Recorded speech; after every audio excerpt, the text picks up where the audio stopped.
I don't really understand. What does yield mean?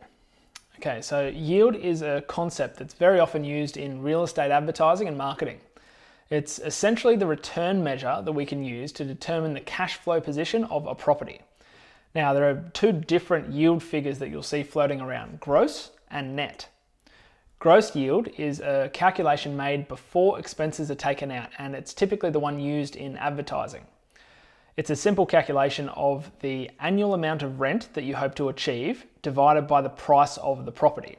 So for round numbers sake, if your house is worth $500,000 and you predict $500 per week in rent over the course of the year, the yield is calculated as the total annual rent, so in this case $26,000, divided by $500,000, which will leave you with a figure of just over 5% gross yield.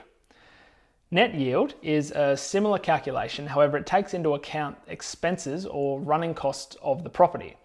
So if we assume the same scenario but account for the property management fees, insurances, tenant vacancy, rates, body corporate, all of the costs involved in owning a property, and we deduct those costs from the $26,000 that we're getting in rent, that figure is reduced to, let's say, $15,000 again for round numbers sake. Our total net rental return then becomes 3%. It's important to remember though that the yield is only half the picture if your goal is to make money over the long term. Rent keeps you in the market and growth is what you get out of the market. And if you need to focus on both to truly round out a successful property investment.